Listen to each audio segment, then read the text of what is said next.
Kabanata 371. Desperado na si Lilibeth ngayon. Pagdating niya sa plaza kanina lang, nakita niya kung paano naging maganda ang plaza. Nahirapan siyang simulan ang kanyang gawain. Matagal na siyang guro sa paaralan, at naroon din ang kumpanya sa buong panahon. Nakita ng sariling mga mata ni Lilibeth ang pag-unlad ng plaza. Alam niya na ang lahat ng ito ay naging posible sa pamamagitan ng pagsusumikap ni Mark. Kung susunugin niya ang plaza, mawawala ang mga pagsisikap ni Mark at madarama niya ang labis na pagkadurog ng puso. Ngunit labis ang kapangyarihan ni Ivan sa kanya. Kung hindi niya ito gagawin, wala nang isang buwan si Mark para ihanda ang sarili at tiyak na makukuha siya ni Ivan. Ngunit paano kung hindi tumupad si Ivan sa kanyang pangako? Isinalang-alang ito ni Lilibeth. Gayunpaman, naisip niya na siya ang uri ng tao na sumusunod sa mga patakaran ng isang laro. Matapos mapunit sa pagitan ng ilang sandali, sa wakas ay nagpasya si Lilibeth na sunugin ang plaza. Nang mag-apoy ay napaluha siya. Nakita niyang palaki ng palaki ang apoy. Parang sinusunog niya ang puso ni Mark sa halip na ang plaza mismo. Sa pagkakataong iyon, gusto na sana ni Lilibeth na patayin ito kaagad ngunit pinigilan niya ang sarili. Tigla niyang naisip si Mark na makipaghiwalay sa kanya at ang galit na kakaharapin niya. Matagal na silang magkasama. Iyon ang huling gustong mangyari ni Lilibeth sa pagitan nila. Ngunit para sa kaligtasan ni Mark, handa si Lilibeth na gawin ang lahat. Mapagalitan man o bugbugin hanggang mamatay, handang tiisin ni Lilibeth ang anuman. Honey, anong pinagsasabi mo? Naramdaman ni Mark ang pagdurog ng kanyang puso sa pagkabalisa ni Lilibeth sa sandaling ito. Ano ang nangyari sa kanya? Sobrang pula ng mata niya. Matagal na ba siyang umiiyak?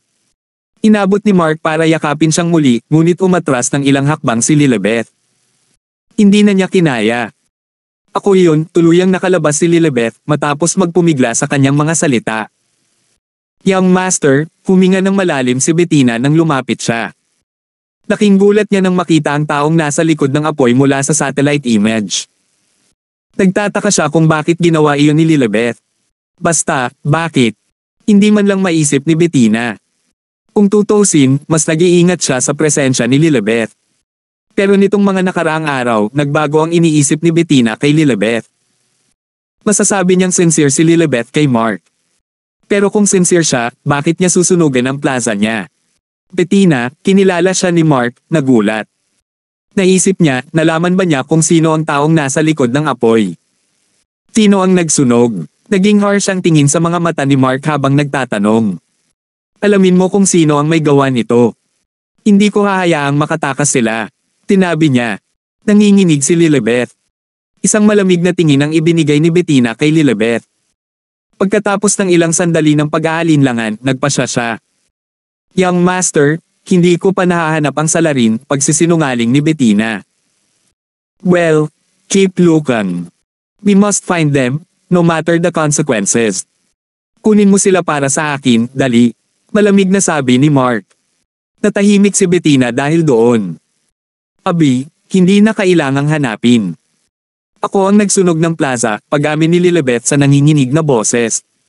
Natigilan si Mark. Ano? Anong pinagsasabi ni Lilibeth? Naisip niya. Tinitigan ni Bettina si Lilibeth na nagtatanong at napaisip, ano ang pakay mo sa paggawa nito, Lilibeth? Hindi makapaniwalang napalingon si Mark. Bakit si Lilibeth ang magpapaputok? Gusto niyang makasigurado na hindi siya mali ang narinig niya. Anong sabi mo, honey? Tanong ulit ni Mark. Ako ang nag-apoy, muling pagtibay ni Lilibeth. Napabuntong hininga si Mark sa gulat. Parang hindi nagbibiro si Lilibeth, pero ano nga ba ang pakay niya sa ginawa niya? Hindi inaasahan ni Mark na si Lilibeth pala ang nagsimula ng apoy. Noong pinauwi niya ito kanina lang ay magkayakap at naghalikan na sila. Ano ang dahilan kung bakit siya lumingon at nag-apoy sa napakaikling panahon? Stop joking, honey, mataimtim na sabi ni Mark. Hindi ako nagbibiro, sabi ni Lilibeth na kumirat sa kanyang puso. Masasabi niyang nagagalit si Mark sa pagtingin sa kanya. Young Master, hindi siya nagbibiro. Siya talaga ang nagsunog, kinuha ni Bettina ang kanyang telepono at ipinakita kay Mark ang screen. Ito ay isang satellite surveillance video. Hindi malinaw ang video, ngunit madali niyang nasabi na figure ni Lilibet ang nakikita niya sa video na iyon. Sa sandaling ito, naramdaman ni Mark na nataman siya ng paniki sa ulo. Siya ay labis na naguguluhan. Why did Lilibet set the fire? He thought in exasperation. Nagulat pa si Mark. Honey, bakit mo sinunog? Tanong niya na hindi pa rin maintindihan. I did it without any reason. I just really felt like it, sabi ni Lilibet habang mariing kinakagat ang labi. Ang matinding sakit ay magpapaalala sa kanya na huwag ibuhos ang kanyang lihim na pagkikita kay Ivan.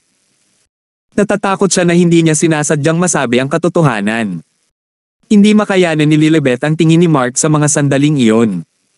Bakit? Tanong niya, hindi pa rin makapaniwala ang tono. Alam niyang hinding-hindi gagawa si Lilibet ng anumang bagay na makakasakit sa kanya. Alam na alam niya ito. Imposibleng walang dahilan. Kasi pinatay ng nanay mo ang tatay ko, nakakumbinsi na sagot ni Lilibet. Malamig ang boses niya, pero nadudurog ang puso niya habang nagsasalita. So, kaya mo sinimulan ang apoy? Tanong ni Mark na walang pakialam sa mukha. Pagdating sa usaping ito, walang masabi si Mark. Siya talaga ang may kasalanan kung tutuusin. Tama. At patuloy ko ring susunugin ang Hotel Luna. Dagdag ni Lilibet. Ikaw. Napabawi si Mark sa matapang na pagbabante ni Lilibet. Sa sandaling ito, nakita ni Lilibet ang galit sa mga mata ni Mark na labis na nasaktan. Makikipaghiwalay na siya, alam niya lang. Impyerno, at least makakapaghanda siya para sa pag-atake ni Ivan sa oras na ipinagpalit niya. Si Mark, sa kabilang banda, ay nagpa siya na huwag sisihin si Lilibet sa sunog. It was Lilibet after all, ang babaeng pinakamamahal niya. Ang apoy ay nag-apoy na, walang silbi ang hiling kong himan. Nagpa siya si Mark na huwag siyang pag-alitan. Gayunpaman, kailangan niyang pigilan siya kung plano niyang sunugin ang hotel ni Karen. Honey, ano sa tingin mo ang ginagawa mo? Huwag mo nang isipin na galawin ang hotel ng nanay ko. Babala ni Mark. Alam ni Mark na hindi mahihirapan si Karen sa pagkasunog ng hotel. Natatakot lang siya sa maaaring gawin nito kay Lilibet pagkatapos nitong malaman. Baka mapuko siya nito. Makitungo kay Lilibet ng personal at siya ay isang puwersa na dapat isaalang-alang. Kahusay ng kanyang ina sa pakikipaglaban, si Lilibet ay papatayin ng ganoon lang. Paano kung gusto ko? Tanong ni Lilibet. Hindi nakaimik si Mark. Kung talagang gusto ni Lilibet na gawin iyon, hindi niya ito mapipigilan. Ano pa nga ba ang magagawa niya? Put some sense into her.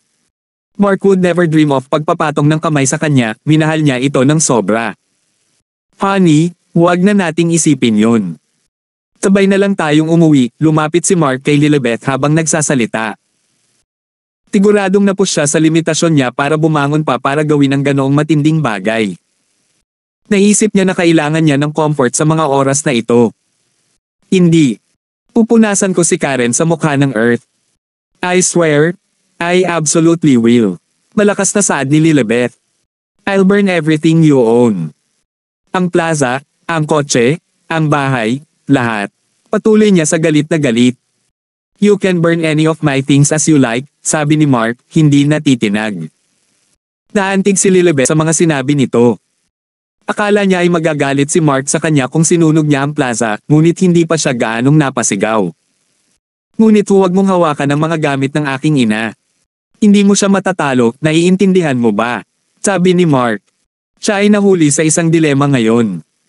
Hindi niya hahayaang may mangyari sa kanyang ina at kay Lilibet. Pero kailangan ko. Pinatay niya ang tatay ko, kaya dapat ganoon din ang gawin ko sa kanya. Sabi ni Lilibet na nanlamig ang mga mata. Kung gayon, wala akong magagawa kundi pigilan ka, sagot ni Mark. Ito ay isang bagay na kailangan niyang gawin. Tigilan mo ako. Si Karen ang iyong ina at siya ang pumatay sa aking ama. Ako ang iyong asawa. Bakit hindi mo ako tulungan sa halip? Umungol si Lilibet, galit na galit. Nagkaroon siya ng emotional breakdown ngayon. Ang pagdurusa, sakit at puot na kanyang tiniis at iningatan para sa kanyang sarili ay sumiklab sa sandaling ito. Natahimik si Mark. Ang dagandong ni Lilibet ay hindi nakapagsalita kay Mark. She made sense. Si Mark ay natigil sa isang atsara ngayon, ano ang dapat niyang gawin? Kung papatayin ko ba si Karen, papatayin mo ba ako? Tanong ni Lilibet kay Mark habang papalapit sa kanya. Huwag mong gawin iyon, walang magawa niyang sabi. Gusto ko, at gagawin ko. Tigaw ni Lilibet pabalik. Kung gayon, kailangan kitang patayin. Inis na inis si Mark. Kung hindi dahil kay Karen, ano kaya siya? Tumulo ang luha ni Lilibet at mahinang nagtanong, so, papatayin mo ba ako? Sa sandaling ito, kumirot ang puso ni Lilibet. She had grown up with Mark and she liked him, pero kakasabi lang nito na gusto niya itong patayin. Nadurog ang puso niya. Gusto lang niyang ipaghiganti ang pagkamatay ng kanyang ama. Naisip niya sa kanyang puso na hindi siya nagkamali, ngunit gusto siyang patayin ni Mark dahil doon. Oo, kapag sinaktan mo ang nanay ko, papatayin kita. Tigaw ni Mark. Pinunasan ni Lilibet ang kanyang luha. Naantig sa puso ni Mark ang pinahihirapan niyang ekspresyon sa sandaling iyon at naawa siya sa kanya. Medyo harsh yung sinabi niya kanina. Paano kaya natitiis ni Mark na saktan siya? Pero ang magagawa niya ay subukan ang lahat para pigilan siya. Papatayin ko talaga siya. Hobby, hindi nakita asawa. Mark, I guess I won't be see you ever again, pahayag ni Lilibet, nangingilid ang mga luha sa kanyang pisngi habang tumalikod at naglakad palayo. Siyempre, hinawakan siya ni Mark at hindi siya pinayagang umalis. Sa oras na ito, naramdaman ni Mark na hindi stable ang emosyon ni Lilibet. Mas lalo siyang naging emosyonal kaysa noong araw na pinatay niya ang kanyang lolo. Sa pagkakataong ito, baka hindi na niya ito makikita. Niyakap siya ni Mark noon. Bitawan mo ako. Tanong ni Lilibet. Umalangaw-ngaw ang tunog ng sampal. Sandaling nawala ng kontrol si Lilibet. Tinampal niya si Mark sa mukha. May malinaw na marka ng palad sa kanyang mukha ngayon na ikinatigilan maging si Lilibet sa katahimikan. Nataman ko ba siya? Never ko siyang nataman the entire time na kilala ko siya, paano ko siya masapak ngayon? Naisip niya sa sarili sa kahihiyan. Sumakit ang puso ni Lilibet. Sa sandaling ito, gusto niya talagang aliwin si Mark at humingi ng tawad sa kanya, ngunit kinagat niya ang kanyang labi at pinigilan ang pagnanasa. Sabi ko, bitawan mo ako. Inulit niya sa halip. Kabanata 372. Hindi kita bibitawan, sabi ni Mark. Sa katunayan, ito ang unang beses na sinaktan siya ni Lilibet. Mas matanda siya sa kanya ng 5 taon, kaya normal lang para sa kanya na bugbugin siya bilang isang nakatatandang kapatid na babae. Gayunpaman, hindi pa siya binugbog ni Lilibet mula pa noong bata pa sila. Hahayaan niya si Mark na gawin ang lahat ayon sa gusto niya at kahit gabi ay hayaan siyang matulog sa kanyang mga bisig. Ngunit sa edad na 16, nagbago ang pananaw ni Lilibet. Hindi siya gusto ni Mark sa gabi, kaya nagbago siya. Noong una, kinasusuklaman niya si Mark. Pero kahit gaano pa siya kagalit, hinding-hindi niya ito sasampalin. Hindi naman nalungkot si Mark nang hampasin siya ni Lilibet. Naramdaman na lang niya na sobrang stressed siya, alam niyang hindi niya sinasadya. Hindi ako titigil sa paghampas sa'yo kung hindi ka bumitaw. Nagtaas ulit ng kamay si Lilibet habang nagbabanta. Nang sasampalin na sana niya si Mark, nagpupumiglas siya sa loob. Gusto niya talaga na iwasan iyon ni Mark. Hinawakan ng iba ang kamay ni Lilibet at nakahinga siya ng maluwag. Si Bettina iyon.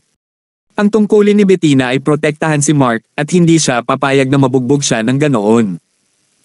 Kasalanan niya kung bakit siya nasample sa unang pagkakataon ngunit hindi niya ito hinayaang mangyari muli. Hindi makayanan ni Bettina na makita iyon. Lilibet, tama na, sabi ni Bettina. Mas may lakas si Bettina. Nang hawakan niya ang kamay ni Lilibet, napaatras si Lilibet at bumagsak sa lupa. Kanina pa siya sinipa ni Ivan, kaya sobrang sakit ng katawan niya at hindi niya nakayanan ang lakas.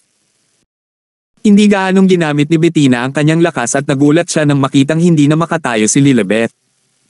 Honey, sabi ni Mark na may pag-aalala, yumuko upang tulungan siyang tumayo. Honey, hindi sinasadya ni Bettina. Hindi ba niya sinasadya? Now, I know what I am to you, mapait na sabi ni Lilibet. Pagkatapos, bumangon siya mag-isa, tumalikod at umalis. Ang kanyang umaatres na figure ay unti-unting nabawasan, lumilitaw na nag-iisa. Sumakit ang puso ni Mark at tanawing ito. Tumakbo siya at naabutan siya. Umalis ka, walang pakialam na sabi ni Lilibet. Kinagat niya ang kanyang labi at saka tumakbo sa crowd. Hinanap siya ni Mark. Sabik na sabik siya, ngunit nawala na siya sa karamihan. Hindi siya mahanap ni Mark. Ang daming estudyante sa crowd. At nabigla sila. Nagulat sila dahil kakayakap lang ni Mark kay Lilibet. Kilala ng lahat si Lilibet. Para sa kanila, siya ang diyosa sa paaralan. Nang umalis siya, marami sa kanila ang nadismaya. May nag-record ng eksena ng niyakap ni Mark si Lilibet at muling i-post sa internet. Natigilan ang mga nakapanood ng video. Nakaipon agad ng maraming komento ang post. Maraming estudyante ang nagkomento. Isang lalaki ang sumulat, "Am I mistaken? How could Mark hug my goddess?" Nagkasama ba sina Mark at Lilibet? Sa video, narinig kong tinawag ni Mark si Lilibet na ngongi. Totoo ba yun? Komento ng isa pang tao. I think it must be true. She used to speak up for Mark when she was in class. Oh my God, magkasama na ba sila simula noon? No wonder tumigil siya sa pagtuturo, one of the men pointed out. Oh my God. Mark wasn't so great about him that even the two campus bells are looking for him. Ngayon, nasakop na rin niya si Lilibet. Oh my God, I'm jealous.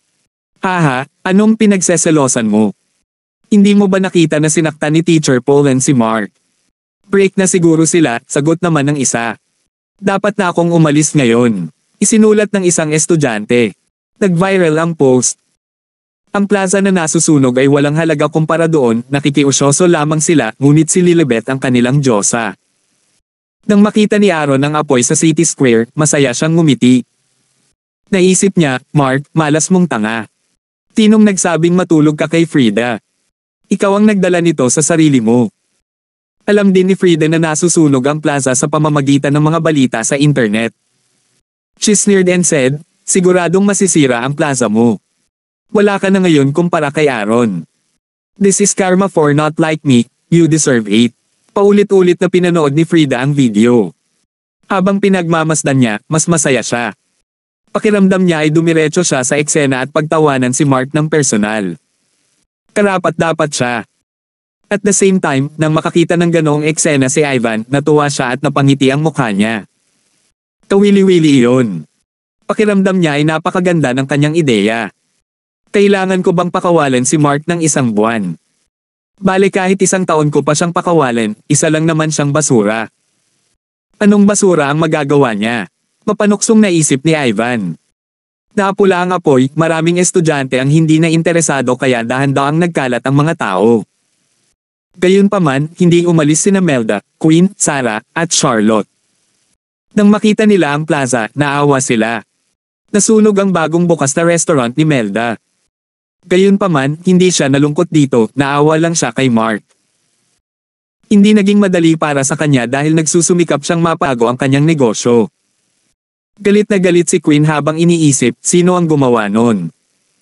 Sino ang nagsimula ng sunog? Pagdating niya sa pinangyarihan, nakita niya si Mark na nakatayo doon ng malungkot at gusto niyang puntahan at aliwin siya. Tiyak na malungkot siya. Dapat siya ay. Or else, hindi siya magiging ganyan. Young master, tawag ni Bettina habang naglalakad. May natuklasan lang siya, may luha sa mukha ni Lilibet nang sunugin niya ang plaza. Bakit siya umiyak? Bettina, mamantong hininga si Mark at handang hanapin si Lilibet. Dapat ay bumalik na siya. Tutal, nandoon pa rin si Liza. Hahanapin siya ni Mark.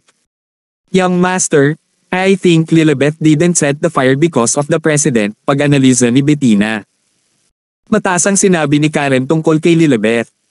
Tinabi niya na siya ay may talento at malakas ang kalooban. Bukod dito, napakabait niya sa mga miyembro ng kanyang pamilya. Kung ganoon, kahit maghiganti si Lilibet kay Karen, bakit niya sasamantalahin si Mark? At saka, napansin ni Bettina na may umalis kaagad pagkaalis ni Lilibet sa eksena. It might have mean that Lilibet was being controlled by someone. Nag-iisip si Bettina at biglang may pumasok sa isip niya, Ivan. Pinyantaan ba niya si Lilibet at sinabihan siyang maglagay ng apoy? Bettina, are you serious? Tanong ni Mark nang sa wakas ay naiintindihan na rin niya ang sitwasyon. Kahit nagalit si Lilibet sa kanyang ina, bakit ito maglalabas ng galit sa kanya? Oo, nung tinulak ko si Lilibet, hindi siya makatayo. Hindi ako gumamit ng anumang lakas. Ang tanging posibleng paliwanag ay nasugatan si Lilibeth. Maaaring bago siya magsunog, nakilala niya si Ivan. Pinagbantaan siya ni Ivan at hiniling na sunugin ang plaza para makipaghiwalay ka sa kanya. Tiyak na magiging kawili-wili ito ni Ivan, sabi ni Bettina. Tinuri niya ang buong sitwasyon at naramdaman niyang may sakit ang ideya ni Ivan. Nang marinig ito, kumirat ang puso ni Mark. Nagalit siya kay Lilibeth at sinigawan siya, siguradong malungkot siya. I should go to look for Lilibeth now, sabi ni Mark habang nag-aalala. Wala siyang gustong gawin sa mga oras na iyon. Ang gusto lang niyang gawin ay yakapin si Lilibeth at sabihin dito na nagsisisi siya. Nang si Lilibeth ay pinilit na magsunog, tiyak na nawalan siya ng pag-asa. Kaya naman nagkaroon siya ng emosyonal na pagsabog. Paano ang plaza? Nag-alinlangan si Bettina. Napula na ang apoy sa plaza at lahat ng taong dinala niya ay naglilinis. Nagdulot ng malaking pinsala sa plaza ang apoy. Yolanda. Tinigawan ni Mark si Yolanda at mabilis itong tumakbo. Gusto kong ibalik mo ang plaza sa orihinal nitong estado sa loob ng 3 araw, sabi ni Mark. Okay, tumango si Yolanda. Agad siyang nakipag-ugnayan sa departamento ng paglilinis. Hanggat may pera sila, hindi dapat maging problema ang lahat. Simple lang gawin iyon ng may sapat na pondo. Pagkatapos noon, hinanap ni Mark at Bettina si Lilibeth. Si Yolanda ang responsable sa plaza. Nakipag-ugnayan na siya sa mga manggagawa ayon sa pagkakabanggit. Halos naghiwa-walay na ang mga tao sa pinangyarihan. Siguradong nasira ang plaza. Walang city square sa hinaharap. Parehong nag-aalangan sina Melda at Queen. Gayunpaman, walang humabol sa huli. Sa gayong mga kalagayan, naisip nilang dalawa na kailangan ni Mark ng panahon para pakalmayan ang sarili. Hindi na rin lumingon sina Sarah at Charlotte. Nagkatinginan sina Melda at Queen, ngunit hindi sila nagsalita. Pagkatapos ay umalis si Queen, kinuha ang kanyang telepono at tumawag. Utos niya, hanapin mo ako ng pinakamahusay na pangkat sa pag-aayos at hilingin sa kanila na pumunta sa City Square. Gusto kong maayos ang plaza sa loob ng 3 araw. Si Bettina ay nagmamaneho ng napakabilis habang si Mark ay balisa. Nang makarating sila sa kinaroroonan ni Lilibeth, binuksan ni Mark ang pinto ng kotse at nagmamadaling bumaba. Gusto niyang aliwin si Lilibeth at sabihin dito na mahal niya ito. Kabanata 373. Kasama si Bettina, umakyat si Mark. Hindi na siya makapaghintay na makita si Lilibeth. Young master, sandali. Ulalas ni Bettina at kumunat ang noo. Matapos magtrabaho para kay Karen sa napakaraming taon, si Bettina ay nagkaroon ng napakalakas na pakiramdam ng pagbabantay. May ibang tao sa paligid. Nang marinig ni Mark ang boses ni Bettina, alam niya ang ibig nitong sabihin. Hinaila ni Bettina si Mark sa sulok. Young master, sandali lang, may mga tao dyan. Ako na ang bahala sa kanila. Inilabas ni Bettina ang isang punyal na nagbuga ng mabangis at malamig na liwanag. May masasaktan. Delikado ang sitwasyon. Hinaila ni Mark si Bettina at sinabing, Bettina, masyadong delikado. It's okay. I'm here to protect you, umiling si Bettina. Si Mark ay anak ni Karen at tiyak na gagawin ni Bettina ang kanyang makakaya upang protektahan siya. Ngunit hindi mo kailangang gawin ito kahit na sinusubukan mong protektahan ako, sabi ni Mark. Iyon ang dapat kong gawin. Young master, isa ako sa mga nasasakupan mo. Tungkulin kong protektahan ka dahil si Bettina ay nasasakupan ni Karen, si Karen ay nagtiwala ng lubos kay Bettina. Kaya naman, sa anak ni Karen na si Mark, handa si Bettina na maging isang abang lingkod o maging isang alipin. Nakikinig siya sa anumang utos ni Mark at gagawin ang lahat para sa kanya. Bettina, huwag mong sabihin iyan. I have never regarded you as my subordinate, Mark was telling the truth. Itinuring ni Mark si Bettina bilang kanyang nakatatandang kapatid na babae at hindi bilang isang lingkod. Nagulat si Bettina. Hindi ba niya iniisip iyon? Hindi niya alam kung bakit tuwang-tuwa siya nang marinig iyon ni Mark. Bettina, matagal na kitang tinuring na kapatid ko, sabi ni Mark. Huwag na, young master. I can't be your sister, nagmamadaling sabi ni Bettina. Laking gulat niya sa pambobola ng pagiging kapatid niya. Totoo naman, sabi ni Mark. Hindi pa rin gagawin, young master. Please wait here. I will deal with them. Tumakbo palabas si Bettina at nawala. Nag-aalalang naghihintay si Mark. Nadama ni Mark na hindi tama na hayaan ang isang babaeng tulad ni Bettina na gawin ang isang mapanganib na gawain. Inilabas din niya ang kanyang punyal at tumakbo palabas. Lamingga-lingga siya at nakitang tumakbo si Bettina papunta sa isang mukhang ordinaryong sasakyan. Walang naramdamang kakaiba si Mark, ngunit tiyak na may nakita si Bettina na pinuntahan niya roon. Tumakbo din si Mark. Biglang nakita ni Mark na bumukas ang pinto at may lumabas na lalaki. Itinaas ni Bettina ang kanyang mahabang paa at sinipa ang lalaki sa sasakyan at sumakay sa kotse. Maya-maya, nakarinig ng matinding labanan at ang sasakyan ay umalog ng malakas. Sa sandaling sumugod si Mark, hindi na umuuga ang sasakyan. Bettina, sumigaw siya. Pinuksan ni Mark ang pinto at nakita niyang hinugot ni Bettina ang punyal sa leeg ng lalaki. Nang makita niya si Mark, nagulat siya. Young Master, anong ginagawa mo dito? Nakahinga ng maluwag si Mark. Bettina, lahat ba ito ng mga lalaki ni Ivan? Oo, Young Master. Huwag mo na akong sundan sa susunod. Masyadong delikado, okay. Seryosong sabi ni Bettina. Hindi pa pantay ang lakas ng panlaban ni Mark. Nagkibit balikat si Mark. Bettina, sanayin mo ako ng mabilis. I will train you. Young Master, please wait a minute. I will handle the rest of it. And go up with you. Tumango si Bettina, kinuha ang kanyang cellphone at tumawag. Halika at harapin ito, itulak ang sasakyang ito sa tubig at tiyaking lumubog ito. Kailangan niyang sirain ang bangkay.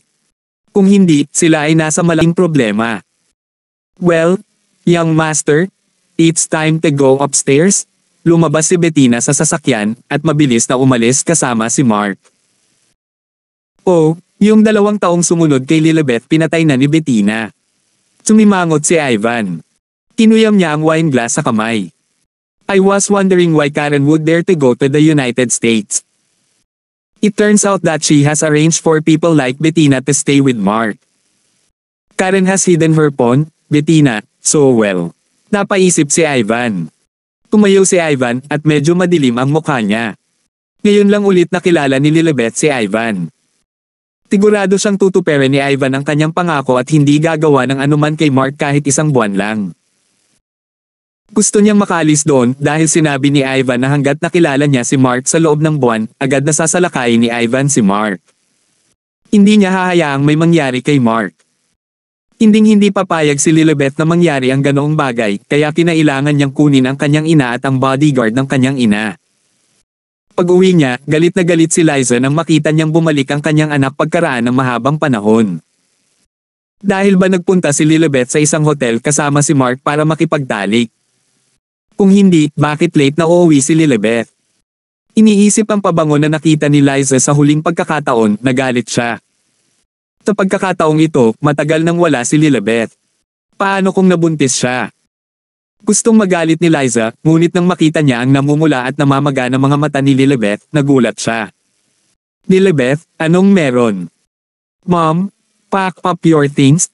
Aalis na kami, sabi ni Lilibet sa malamig at balisang tono. Ilang beses na sinulyapan ni Liza si Lilibet. Nag-break kayo ni Mark. Well, it's settled. Hindi ko na siya makikita, umiiyak na si Lilibet. Bagay na bagay ito kay Liza, kaya syempre, tumango siya. Sige, mag-iimpake na ako agad. Umalis na tayo dito, nakahinga ng maluwag si Liza. Ngayon lang siguro nag-away sina Mark at Lilibet kaya naghiwalay sila. Sa anumang kaso, ayaw ni Liza na makita si Mark, kung hindi niya alam kung paano ito haharapin. Pagkatapos ng lahat, hindi siya papayag na magkasama sina Mark at Lilibet maliban kung siya ay patay. Biglang may kumatok sa pinto. Bubuksan na sana ni Liza ang pinto. Ngunit sinabi ni Lilibet sa malamig at alertong tono, "Ma, bubuksan ko na po." Tumakbo si Lilibet sa pinto, kumuha ng punyal, hinawakan ang lock ng pinto at binuksan ito. Biglang pumasok ang isang lalaki, niyakap si Lilibet at natakot siya at nabigla. Klang! Nahulog ang punyal sa lupa. Pamilyar ang yakap ng lalaki. Natigilan si Lilibet. Bakit nandito ang asawa ko? Ang bilis naman. Nang makita ni Liza si Mark na hawak-hawak ang kanyang anak sa kanyang harapan, ang mga sulok ng kanyang bibig ay pumikit ng husto. Galit na galit siya. Honey, I'm sorry. Hindi ko dapat sinabi iyon sa'yo. Alam ko kung bakit ka nag-apoy. Iniligtas mo ako at pinagbantaan ka ni Ivan, nakahinga ng maluwag si Mark habang binibigyan siya ng katawan ni Lilibet. Isang pakiramdam ng seguridad. Puno ng luha ang mukha ni Lilibet. Nagpupumiglas siya sa pagmamadali. Bobby, bilisan mo. Kapag nalaman ni Ivan, sisipakin ka niya. Baka mas makapangyarihan si Ivan kaysa sa nanay mo. Umalis ka na, nag-aalala si Lilibet. Gusto niyang umalis sa lugar na ito sa lalong madaling panahon, ngunit bakit dumating kaagad si Mark? Magtiwala ka sa akin, sabi ni Mark. Natigilan si Lilibet. Kalmadong sabi ni Mark. Ito ay nagbigay sa kanya ng isang pakiramdam ng seguridad tulad ng kapag siya ay binugbog bago at siya ay nagpakita. Pinsan ko si Ivan. Kung tatangkain niya akong atakihin, haharapin ko siya. Maniwala ka sa akin, hindi mo kailangang takutin siya. Magtiwala ka sa akin, sabi ni Mark. I believe you, but Ivan is too powerful. He told me to burn the plaza in exchange for he not hurting you for a month. Para siyang baliw, ito ang impresyon ni Lilibet kay Ivan, isa siyang baliw. Alam kong marami kang nagawa para sa akin at maaari mong ihinto ang paggawa nito. Gagawa ako ng paraan para harapin si Ivan ngayon. Niyakap siya ni Mark ng mahigpit at naantig ang puso niya. As expected, si Lilibet talaga ang pinagbantaan ni Ivan. Labis na nag-aalala si Lilibet kay Mark. Ang pagiging nakulong ni Ivan, siya ay hanggal ngunit kaibig-ibig. Parang naging tanga ang isip niya matapos umibig. Honey, ayokong masaktan ka. Hindi naman, sabi ni Lilibet. Makikipagkompromiso siya sa anumang kaso na nagbabanta kay Mark. Paano sila magkakasama ulit kung may nangyari sa kanya? I'll be fine. And, I love you. Binitawan ni Mark si Lilibet at saka siya hinalikan ng diretso. Sandaling natulala si Lilibet at pagkatapos ay nagpumiglas. Manam. Nanay ko pa. Anong ginagawa niyong dalawa? Hindi mapigil ang mapag-alitan ni Liza sa malamig na boses. Paano sila kumilos ng ganito sa harap niya? Honey, stop this. Namula si Lilibet at tinulak si Mark palayo. Nakaramdam ng awkward si Mark nang titigan siya ni Liza. Masyado siyang engrossed sa halik at nakalimutan niyang nandito pa pala si Liza. Mom, hindi alam ni Lilibet ang isasagot dahil nakikita niyang galit na galit ang kanyang ina. Hindi mo man lang sinabi na nakipaghiwalay ka na sa kanya. Bakit siya lumapit? Dahan-dahang naglakad si Liza. Ang kanyang anak na babae ay lubhang nabigo sa kanya. Paano kaya nakipagrelasyon si Lilibet sa anak ng kalaban? Mom, I didn't break up with him. Nagkaroon kami ng away kanina, and now, everything is fine, mahinang ungol ni Lilibet. Kabanata 374. Nang marinig ang kwento ni Lilibet, nagalit ito kay Liza. Paanong mababago ni Lilibet ang kanyang desisyon matapos siyang suyuan ng isang lalaki ng ganoon? Nasaan ang dignidad niyan? Kung nangyari kay Liza ang ganoong bagay, hindi niya iisiping patawarin ang lalaki. Noon pa man ay naisip ni Liza na ang mga babae ay dapat paging hawakan ng mahigpit ang kanilang dignidad. Mom, panimula ni Lilibet, nakikita niyang nagagalit si Liza pero wala talaga siyang magawa. Biglang sumulpot si Mark sa tabi niya. Matapos siyang marinig ni Lilibet, hindi siya napigilang patawarin. Pakiramdam niya ay hindi maiiwasan ang anumang nangyari ngayon. Kung walang mga tagalabas sa paligid, naisip niyang pareho silang may nagawang eskandalo. Kakagawa lang niya ng desisyon na hindi na muling makikita si Mark. Ngunit, gaano katagal iyon? Napabuntong hininga si Liza na hindi makapaniwala at tumalikod para lumabas ng kwarto. Binigyan ni Mark si Lilibet ng isa pang halik. Namumula ang pamumula sa mukha ni Lilibet. Bobby, huwag mo akong halikan sa harap ng nanay ko, mahinang ungol niya, nag-aapoy pa rin ang mukha. Sino ang gagawin ko sa harap? Masungit na tanong ni Mark. Hindi mo kailangang gawin ito sa harap ng sinuman, iyon ay isang bagay na dapat iwanan sa ating sarili, sagot ni Lilibet na may nahihiyang tono. Bakit ang daming nanliligaw sa kanya ni Mark sa araw na ito? Not that she minded. Sa katunayan, nagustuhan niya ito ng husto. Hindi ba tayo lang ngayon? Tanong ni Mark. No, we're not, Pabulaan na ni Lilibet, lalong namula ang mukha. She bit her lip and this time, she took the initiative to kiss Mark.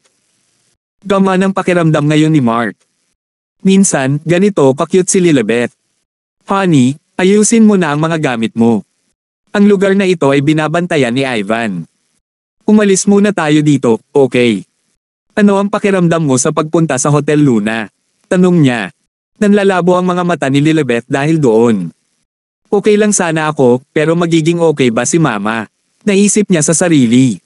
Kakausapin ko muna ang nanay ko, sabi ni Lilibet. Ibinahagi niya ang damdamin ni Mark.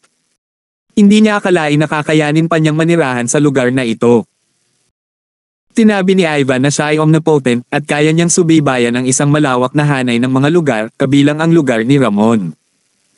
Ngayon, napagtanto niya na ang pananatili sa hotel ng ina ni Mark ang pinakaligtas na pagpipilian na mayroon siya. Tumango si Mark doon. Hobby, pasensya na sa nasabi ko ngayon lang, paumanhin ni Lilibet.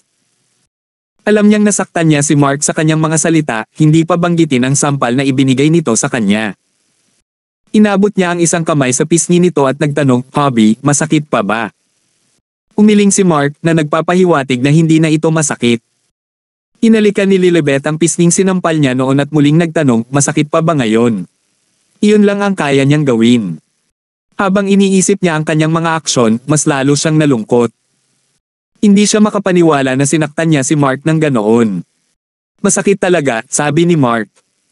Lamambot ang kanyang puso sa kaibig-ibig na ipinakita ni Lilibet. 10 beses pa siyang hinalikan ni Lilibet. Paano ngayon? Tanong niya. Ganun pa rin, sagot ni Mark. Namula ang mukha ni Lilibet at sinabing, Hobby, I'm so sorry. Ipinapangako kung hindi nakita muling sasaktan. Samando si Mark sa tenga ni Lilibet at bamulong, hindi pwede. Hindi naintindihan ni Lilibet ang ibig sabihin ni Mark noong una. Ngunit pagkatapos ng ilang pag-iisip, ang kanyang mukha ay nagsimulang maging katulad ng isang kumikinang na kamatis. Hindi niya akalain na makakapagsalita si Mark ng ganitong karumal-dumal na mga salita sa kanyang ngunit ngayon, tila nag-evolve na siya. Nagsasalita siya ng ganoon nang hindi na nagpipigil pa. Talagang nagustuhan ito ni Lilibet. Okay, Hobby, I'll be sure to give you a nice beating later, pang-aasar ni Lilibet at pumasok sa kwarto. Kinailangan niyang umalis sa lalong madaling panahon. Siyempre, napangiti si Mark. Naglakad siya papunta sa pinto at naghintay habang si Bettina ay nagbabantay sa koridor. Bettina, hanapin mo si Ivan para sa akin, pwede. I think it's time I return him a little something, sabi ni Mark. Young master, kailangan mong malaman na si Ivan ay napakahusay sa pakikipaglaban, babala ni Bettina. Ito talaga ang ikinabahala ni Bettina. Si Mark ay hindi katugma sa kanya ngayon, alam niya ito. Kinailangan ni Bettina na gumawa ng isang bagay upang pigilan ang sitwasyong ito mula sa pag-snowball. Alam ko, ungol ni Mark habang tumatalam ang kanyang tingin. Dapat kong palakasin ang aking mga kasanayan sa pakikipaglaban sa lalong madaling panahon. Naisip niya sa sarili. Bueno, young master, huwag kang mag-alala. I have it dealt with, paniniguro ni Bettina. Nakahinga naman ng maluwag si Mark. Maya-maya, lumabas na ng kwarto sina Lilibet, Liza, at ang bodyguard niya. Hindi nakatingin si Liza kay Mark. Siya ay isang mapagmataas na babae, hindi niya kayang panindigan ang gayong pagtapak sa kanyang dignidad. Hindi siya makapaniwala na kailangan niyang bumalik sa Hotel Luna. Buti na lang at hindi man lang lumingon si Mark sa direksyon niya, kaya hindi naging awkward si Liza. Iyon na dapat ang katapusan ng nakaraang pangyayari. At least, iyon ang naisip ni Mark. Kailangan niyang gawin ang lahat para mabago ang pananaw ni Liza sa kanya para sa mas mahusay. Kung napatunayang hindi siya matagumpay, paano niya makakasama si Lilibet? At kaya, ang grupo ng mga tao ay bumalik sa hotel. Nang dumaan sila sa plaza, nasa lugar na ang construction team. Napakahusay ng Yolanda. Sa loob ng 3 araw, dapat ay handa na ang plaza upang muling buksan. Tiningnan ni Lilibet ang gulo na nasimulan niya, nakaramdam ng sama ng loob sa sarili. Anong nagawa ko? Naisip niya. Paano siya naging tanga? Talagang pinili niyang maniwala kay Ivan at hindi kay Mark. Napuno ng guilt ang puso niya habang nakayuko sa kahihiyan, pero uminit agad ito nang hawakan ni Mark ang kamay niya. Naantig si Lilibet sa ginawang pag-aliw ni Mark.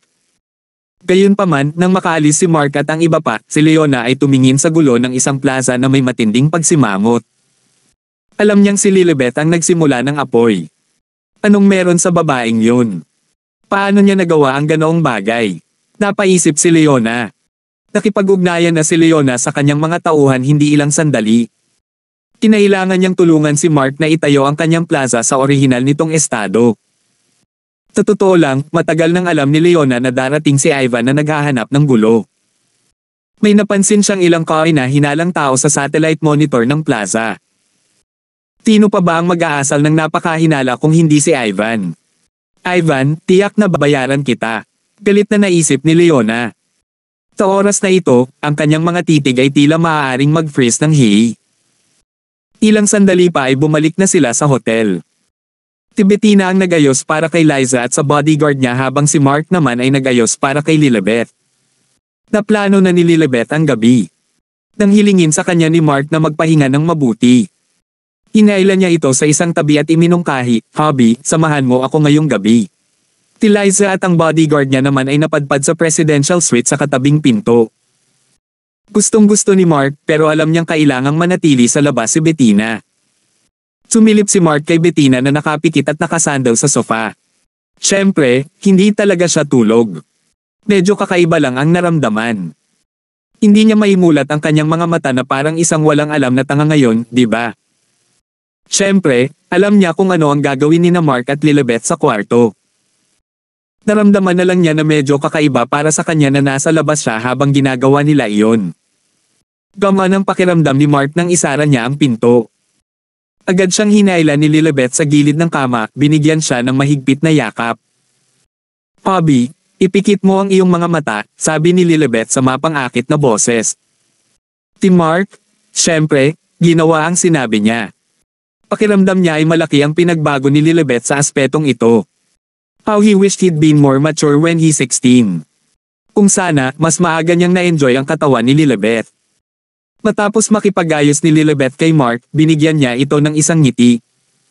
"Hobby, ang galing mo," sabi niya kay Mark. Natuwa si Mark nang marinig iyon.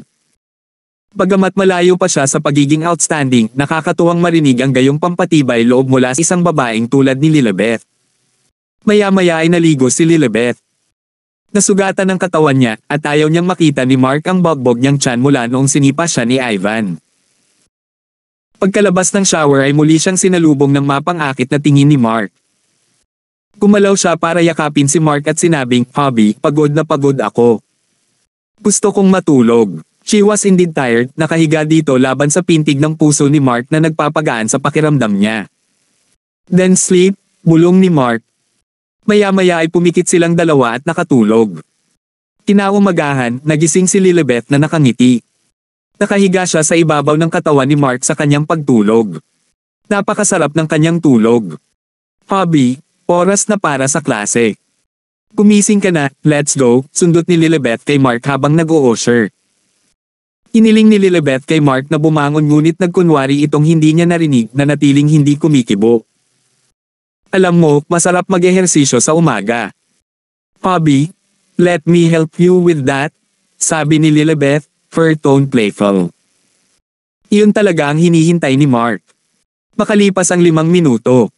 "Hobby, paano mo nagustuhan ang paggising ko sayo ng ganyan?" Mapaglarong tanong ni Lilibet. Hindi na kailangang sabihin, naisip ni Mark na ito ay kamangha-manghang.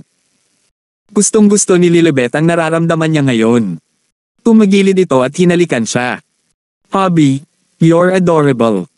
Now, get up and get to class," saway niya sa huli. Pagkatapos ay umalis na siya at nagtungo sa banyo. Bumangon na rin si Mark. Kailangan pa rin niyang dumalo sa kanyang mga klase at kailangang dumalo kahit anong mangyari. Pagkatapos ng klase, nanumpas si Mark na babalik siya sa plaza. May espesyal na gym din sa hotel. Iniling ni Mark kay Lilibet na magsanay doon. Kung tutuusin, hindi maiwasan ni Mark na mag-alala kay Lilibet sa tuwing aalis ito para lumabas. Matapos ayusin ni Bettina ang lahat, hinatid niya si Mark sa paaralan. Nakaparada ang kotse sa gilid ng kalsada nang makababa siya, kasama si Bettina na nakasunod malapit sa kanya. Gayunpaman, sa pagpasok ni Mark sa paaralan, nakaramdam siya ng kakaiba. Marami sa kanyang mga kaklase ang nakaturo sa kanya, walang tigil ang tsismis. Ilan sa kanila ay naiinggit, at may nagalit pa. Kung ano man iyon, ang daming nakatingin sa kanya at hindi niya lang alam kung ano ang big deal.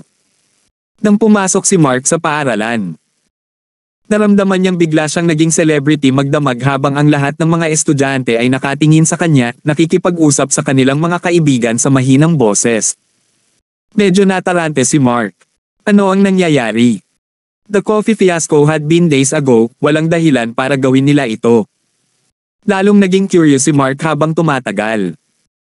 Pagdating niya sa silid-aralan, narinig niya ang isang snippet ng pag-uusap tungkol sa kanya at agad niyang naintindihan kung bakit siya biglang naging sentro ng atensyon. Sumikat siya dahil nalaman ng balitang karelasyon niya si Lilibet, ang pinakamagandang guro sa paaralan. Nag-viral din ang isang video kung saan siya sinampal at itinapon. Kabanata 375. Hindi nakaimik si Mark. Sino kaya ang nagpakalat ng balita? Naisip niya. Kung teacher pa lang si Lilibet, siguradong masasaktan ang kahihinatnan niya ngayon. Buti na lang at huminto siya sa trabaho. Kung hindi, tatawagan si Mark sa opisina ni Lilibet sa sandaling ito. Pagpasok ni Mark sa classroom, mukhang naasar ang mga lalaking estudyante sa klase. Hindi nila maintindihan kung paano napunta si Mark sa isang magandang guro na tulad ni Lilibet. Imposible lang. Ano ang ginawa ni Mark para maging karapat-dapat sa kanya? Habang ang mga lalaking kaklase ay naiinggit. Naiinggit o nakakaramdam lamang ng purong pagkamuhi para kay Mark, ang mga babae, gayunpaman, naisip na si Mark ay karaniwang pinabagsak ni Mark ang status ng Teacher Poland ng ilang binga. Paano pipiliin ni Teacher Poland na makasama ang ganoong tao? Hindi siya kaakit-akit kahit kaunti. Bulag yata siya para pumili ng ganoong lalaki. Sa kabutihang palad, nagawa ni Teacher Poland na sampilan si Mark sa mukha at matagumpay siyang natamba sa pampang. Naisip nila na malamang nalaman ni Teacher Poland na walang kwentang lalaki si Mark kaya gusto nitong makipaghiwalay sa kanya. Gayunpaman, ang buong klase ay nag-isip na si Mark ay nagkaroon na ng paraan kay Lilibet. Siya ang pinakamagandang guro na nakilala nila. Ang mga lalaki ay labis na nagseselos. Kung tutuusin, napakaganda ni Lilibet. Siya ay sobrang init na sila ay mapuko sa pamamagitan lamang ng pagkakabunggo sa kanyang kamay. Nagawa ni Mark ang imposible, kaya paanong hindi sila maiinggit sa kanya. Hindi pinansin ni Mark ang mga ito, hindi siya mapakali na masaktan sa mga hindi magandang titig na itinuro sa kanya. Umupo siya sa kanyang upuan at naghanda para sa klase. May mga taong pinanganak lang na swerte. Ano pa ba ang silbi ng pag-aaral kung ganoon? Dapat lumabas na lang sila dyan at maging prostitute, ibenta ang katawan. Maya-maya lang, maasim na sabi ng isa sa mga estudyante. Tama. Hindi ko makita kung ano ang gusto ni Teacher Poland sa kanya. Dagdag ng isa pang estudyante. Baka may mali sa mata niya. May nag-pipe. Sa tingin ko, maswerte lang ang isang tao. Maraming pagkakataon kung saan ang mga taong una na walang pera at walang kapangyarihan ay nakakuha ng kagandahan sa huli. Napaka-unfair ng Diyos. Pero ano ang magagawa natin? Malungkot na sabi ng isa sa kanila. Lahat ng tao sa klase ay pinagtatawanan si Mark ngunit hindi niya ito pinansin. Kung sinabi ni Mark na kasama niyang lumaki si Lilibet, siguradong hindi sila maniniwala. Sa totoo lang, tamad si Mark na ipaliwanag ang anumang bagay sa sinuman. Galit si Sarah na buong oras na nasa classroom. Gustong-gusto niya itong ipagtanggol, ngunit tila walang pakialam si Mark sa alinman sa mga ito kaya wala talaga siyang magawa. Hindi sila pinansin ni Mark. Maya-maya, nag-iba sila ng topic. Nagsimula na ang mga talakayan sa sunog sa plaza kagabi. Maraming tao ang nagsabi na dapat ay matagal nang nasusunog ang plaza at dapat ay manatiling sarado ng walang katapusan. Ngayon, nakakaantig iyon. Magbubukas na ang plaza sa loob ng 3 araw.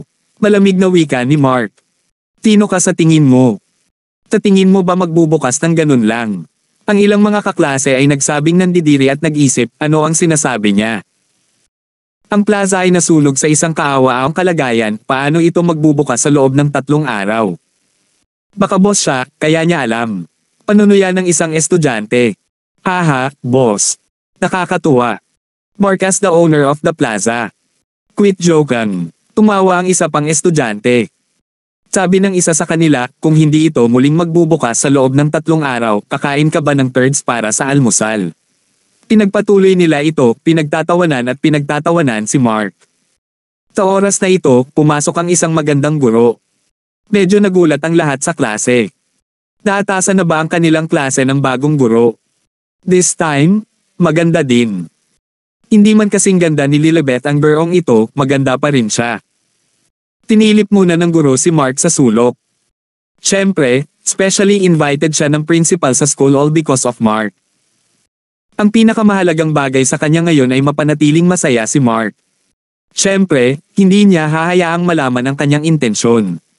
Nakita niya ang mga larawan at video na kumakalat sa paaralan na parang apoy. Nadama niya na si Mark ay talagang isang napakalakas na tao dahil nakikita niya na nakuha niya ang pagmamahal ng isang guro. Gayunpaman, hindi niya alam kung paano ang kanyang pag-aaral. Hello everyone, my name's Abby Colte and I will be your new teacher, anunsyo niya sa klase. Guro, kailangan mong mag-ingat.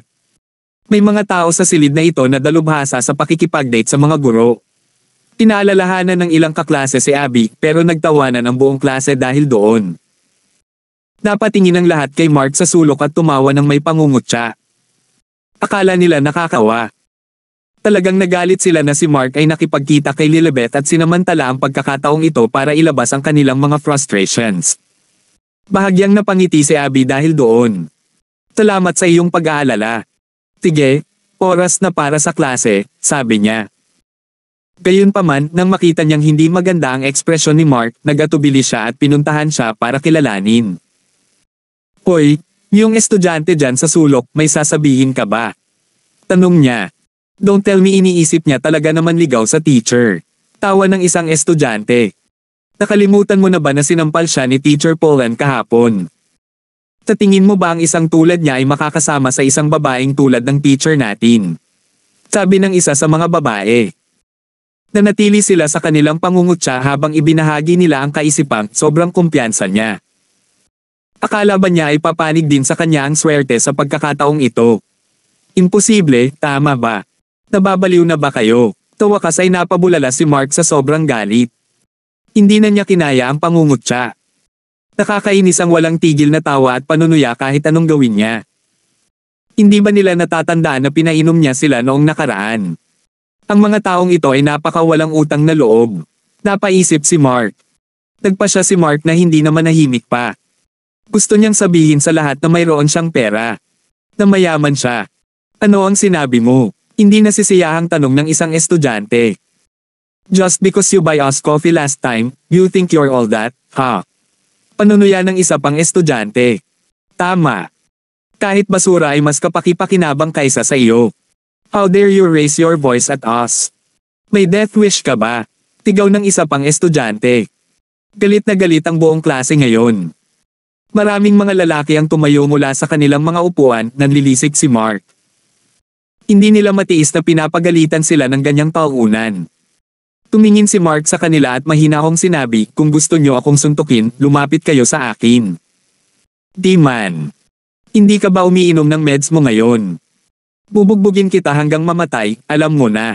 Sabi ng may pinakamalaking figure sa klase at agad na lumapit kay Mark. Hindi siya nakatiis. Si Mark ay palaging ang pauuna na pinagtatawanan ng lahat, ito ay isang regular na bagay na ginagawa nila. How dare he resist sa araw na ito? Anong ginagawa mo? Stop right this instant. Saway ni Abby. Paano nila nagawa ito sa kanilang kaklase? Hindi makapaniwalang naisip niya. Iyon ang unang araw niya sa klase. Siya ay hiniling dito na partikular na turuan si Mark. Talaga bang masasaksihan niya si Mark na bumulusok sa unang araw niya rito? Gayunpaman, tila hindi siya narinig ng sumusulong na estudyante. Iniwas niya ang kanyang kamao kay Mark, papunta sa kanyang mukha. Gulat na sigaw ni Sarah. Natatakot siya ngayon at napasigaw sa takot, Mark, magtago ka. Napangisi ang buong klase dahil doon. Magtago. Saan may magtatago? Kung hindi siya lumuhad at humingi ng tawad sa atin ngayon, hindi tayo magpapahinga. Nag-isip sila ng masama. Galit na galit ang lahat sa kapangahasan ni Mark. Gayunpaman, tulad ng akala ng lahat na sasaksakin ni Mark ang kanyang mukha, bigla niyang kinuha ang isang libro mula sa mesa, sa halip ay hinampas ito sa ulo ng ibang estudyante. Peray! Tigaw ng estudyante sa sakit. Mabilis si Mark. Natuto siyang lumaban, alam niya ang taktika. Nang tinakpin ng mga kamay ng estudyante ang kanyang ulo mula sa suntok, sinipan ni Mark ang tiyan ng kapwa. Tigaw ulit ng estudyante. Pagkatapos ay bumagsak siya sa lupa sa sakit na tila gulo. Nang makita ito, natahimik ang buong klase pagkatapos. Natarante sila, hinihingal na nakabuka ang kanilang mga bibig. Anong nangyari? Na-knockout ba talaga ni Mark ang pinakamalakas na tao sa klase? Ilusyon lang ito, akala nila. Nipatikip si Abby sa kanyang bibig sa gulat gamit ang kanyang mga kamay. Natigilan si Sarah. Akala niya ay mabubugbog si Mark, ngunit hindi niya inaasahan na sa halip ay siya pa pala ang hahampasin. Peray, ang sakit ng tiyan ko. Ang sakit, tigaw ng nahulog na estudyante habang hawak ang tiyan gamit ang mga kamay. Namutla ang mukha niya. Kahit kay titing na sipa ay hindi nagpapigil si Mark. Kung hindi lang naging fit ang estudyanteng ito, kanina pa siya himateyan sa sakit. Ayaw mo ba akong suntukin? Tara na. Hinubad ni Mark ang kanyang kamisete at hinamon ang natitirang bahagi ng klase na inihayag ang matitigas na linya ng mga kalamnan na itinago niya sa ilalim. Wow! Ang muscles niya, bulalas ng isang babae. Totoo ba to? Bakit hindi ko nakita kung gaano siya kalakas kanina? Tingnan mo, ang dami niyang muscles. Paano niya sinanay? Nagulat ang ilang kaklase na babae.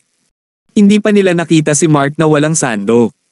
Paano nila malalaman na muscle man talaga si Mark? Nagkatingin ang ibang mga estudyante na nagtataka.